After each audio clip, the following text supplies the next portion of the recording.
Probiotika sú dosť diskutovanou témou. Pacienti už vedia, že keď užívajú antibiotika, mali by k tomu užívať aj probiotika. Ale veľmi často sa ľudia pýtajú, keď aj neužívajú antibiotika, či je vhodné brať probiotika. Hovorím áno, pretože naše hrubé črevo je taký druhý náš mozog, vytvára množstvo pozitívnych hormónov, serotonín, dopamín, tvoria sa tu vitamíny skupiny B a tak ďalej. A zároveň v hrubom čreve ako keby sídli zdroj našej imunity. Takže užívanie probiotík je veľmi vhodné. Ja mám veľmi rada tento Hylac Forte. Keď už si ho kupujete, tak je lepšie kúpiť veľké balenie.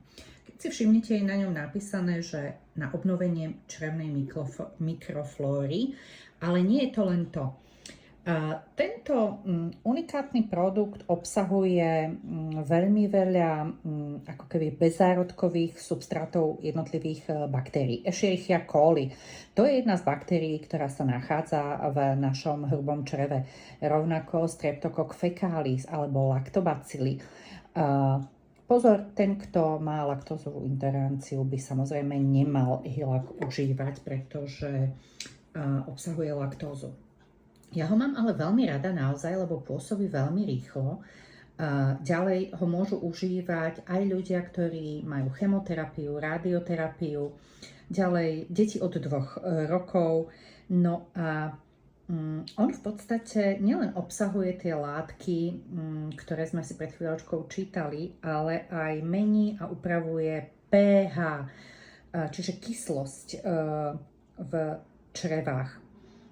On pomáha obnovovať tú našu dobrú mikroflóru, tým pádom zvyšuje všetky tie benefity, o ktorých som hneď na začiatku hovorila v prospech imunity, dobrej nálady, dobrého fungovania nášho mozgu. Ale čo by ste ešte mali vedieť, že odporúča sa aj v prípade, keď nefunguje dobre pečeň, pečeňový metabolizmus. Ďalej, keď ľudia majú problémy s nafúkovaním, alebo naopak, keď majú problém chodiť na záchod. To znamená, on je dobrý aj pri hnačkách, ale aj pri zápchách. Ďalej, ja ho odporúčam dokonca aj pacientom, ktorí chcú chudnúť, pretože podporuje dobré pH v črevách a vyváženosť dobrých baktérií v hrubom čreve, čo je tiež dôležité, aby sme neboli mlsní, pahltní a podobne.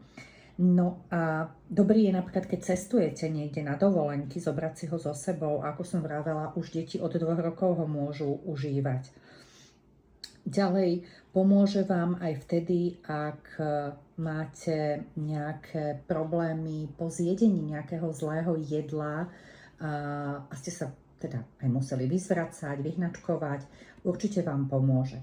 Takže Hylac Forte je určite niečo, čo odporúčam, s čím mám dlhodobé a veľmi dobré skúsenosti.